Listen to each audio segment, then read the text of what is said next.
And now, it's time for another Dice Tower review with Tom Vasel. Hey folks, I'm Tom Vasel, and today we're taking a look at H.I.D.E, which is Hidden Identity Dice Espionage.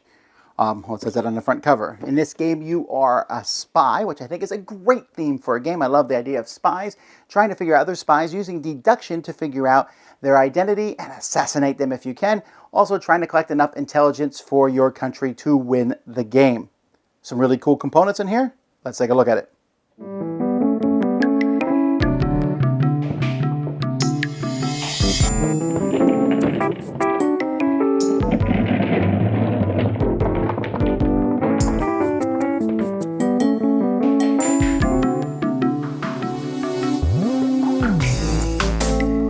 The game is going to be revolving around dice, and there are 4 different colored dice. I think we have any purples there. 4 different colored dice, and each of the dice has different symbols that match the satellite power plant, submarine, and army base, and also have guns on 2 sides of them. At the beginning of each round, you're going to be putting cards at each of the locations here. These cards are going to be different values, so 6,000, 4,000, 8,000, 9,000. If there's cards there from a previous round, you might have more than 1 card at these areas. If you're playing with less than 4 players, one of these areas will actually be canceled out. Each player is going to get a die, and they're going to secretly, the color you draw is random. And then you're going to secretly pick which location you're going to. So maybe I'm going to the satellite location. I want the key that's worth 6,000. And you're going to put that underneath your shield here. Then, each round of the game goes like this. One person's a start player. That person's going to draw dice equal to the number of players, plus 1. So let's say it's a 4-player game. Roll the dice, put these dice here.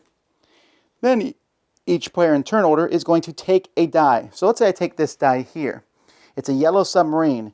I am allowed to put it up here if it matches one of the traits of my dice. So I can't put this yellow submarine there because that's a red satellite. In fact, none of these dice will go there. So I can put it here instead if it matches none of the traits. But I've given everyone else information saying, hey, you know, because I'm a yellow submarine, therefore you can't, you know that I'm not yellow and I'm not a submarine. So maybe a blue gun would be better because everyone knows I'm not a gun because a gun's not one of the locations. All they know now is that I'm not blue. Now, let's pull out some more dice. Let's say these dice had been rolled. I might pick the red helmet and put that there.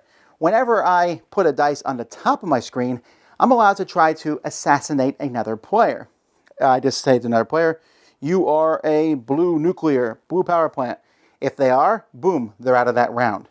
If they're not, they just say, no, I'm not, and we now know some more information, and we keep going.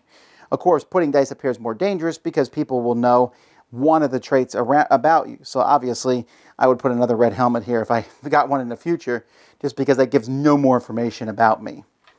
And play keeps going. At the end of a round, if everyone but one person's assassinated, then that person picks one location of their choice and takes it. Otherwise, people reveal this. If you're the only person to go to a certain location, you get the cards there. If multiple people do, you'll roll these dice, and whoever rolls more guns is going to get the location.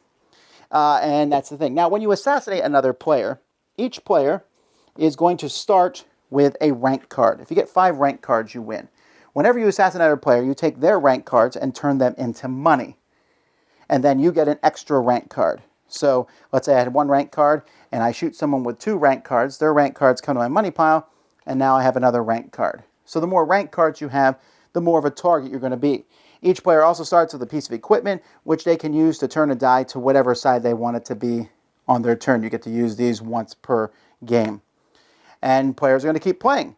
After several rounds, or if somebody gets 5 rank cards, then they've won the game. They win. That's one of the 2 ways to win the game. Otherwise, after 3 rounds of play, whoever has the most money here is the winner of the game.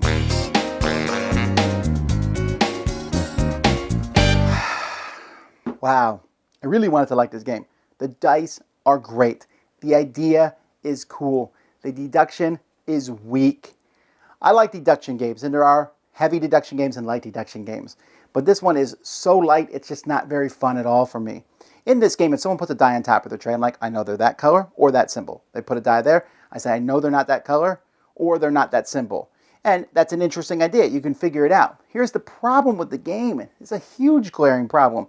If you assassinate someone, that's so powerful. If I assassinate somebody, I will get their cards, their rank cards, stopping them from winning that way, and getting at least 5,000, which is almost as good as going to one of the locations. So assassinating people, also I take them out of the round. Assassinating people has no drawbacks. The only drawback is you give out more information about yourself on the top of your board. But again, if you get 2 dice that are the same color, it doesn't give out that much information. By the way, this game is almost broken as a 2-player game. But so if I assassinate someone, that's great. So why would I not just go and guess? There's no penalties for guessing incorrectly, other than that you reveal a little bit of information about yourself. And if you're right, yes. And you know how much fun it is to get killed by someone who's guessing? It's not. And I'm telling you, most games of this, there's going to be someone at the table who figures this out. They're going to sit there and go, oh, wait, I'm just going to start assassinating people. If I'm wrong, whatever. If I'm right, I'm going to get points. I'm going to stop them from winning. You're right. You are. And that's, and then once one person starts assassinating, everyone does. And it's just this big bloodbath. And it's not hard if I say blue submarine and you're like, no. And everyone's like, well, he has a yellow submarine die up there on his thing. So we are eliminating blue from that. And then the next person says red submarine, and they're like, no. We're like, all right, good. We now know that they're blue, and they're one of the simples. And you will narrow it down. You have enough guesses to do that, especially if you're playing with a larger group of players. People are going to die. And if you're the kind of person who thinks it's not fun to lose a turn, you're going to hate this, because you really can be assassinated without having done anything.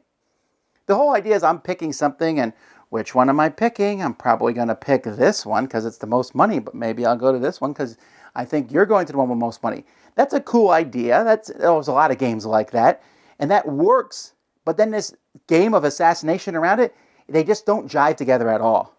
The whole idea of you have 4 colors and 4 symbols, so there's 16 different possibilities that you can be.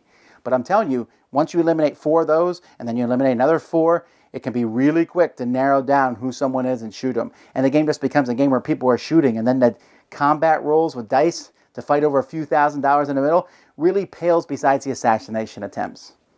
It's a neat sounding game, it's a neat looking game, and there may be people who really enjoy it, but for me, that just really sucked the fun out of it. It is not fun to not be involved in a round through no fault of your own. And lucky guesses trumping logic then makes logic not so useful. So unfortunately, cannot recommend H.I.D.E. Dice Tower Judgment, just too boring. Thanks so much for watching the Dice Tower videos. Find more great videos and reviews, as well as our top-rated audio podcast at Dicetower.com. You can also find other great shows at Dicetowernetwork.com. I'm Eric Summerer, and you've been watching The Dice Tower.